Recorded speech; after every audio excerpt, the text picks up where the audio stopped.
Hey, this is Sam Black, and I just went 2 and 3 with this Tireless Tracker Jund deck.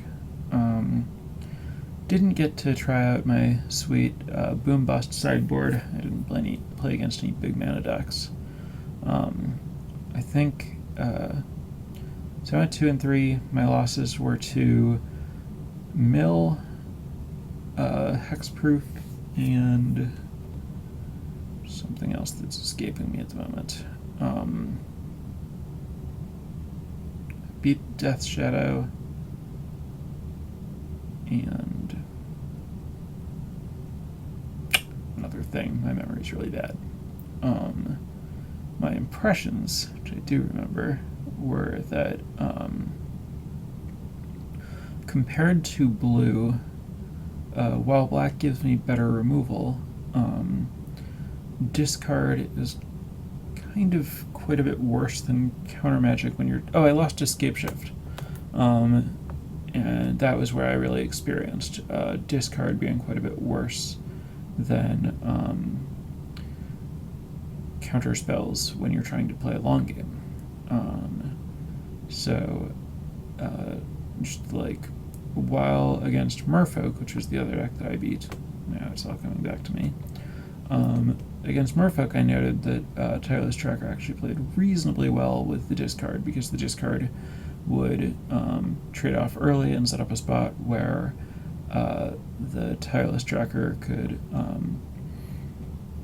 let me pull ahead enough that it was fine to draw dead discard spells.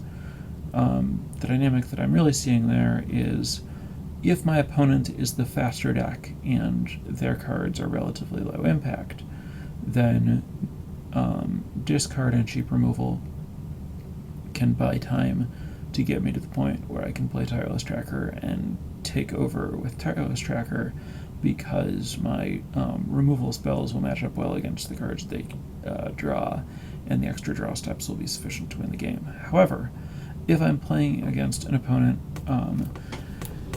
who has cards that are more powerful than mine in a way that I can't beat, so something like Escape Shift or Storm or Tron, then the combination of discard and card draw is not well positioned, because at some point I empty their hand and then draw more cards rather than ending the game, and the extra cards that I draw can't stop the top of their deck from beating me. So basically, in shifting from blue to black, I've shifted my weakness from resolved large creatures to top-decked spells.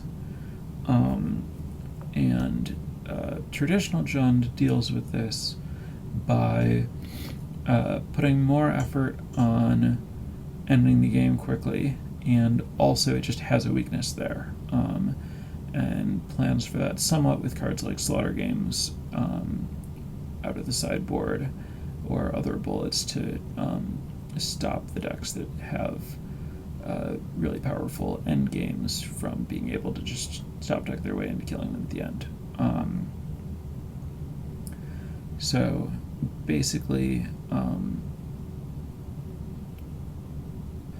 Tireless Tracker is not really a better version of Dark Confidant in this show, and Traverse is not doing enough, because the games really are...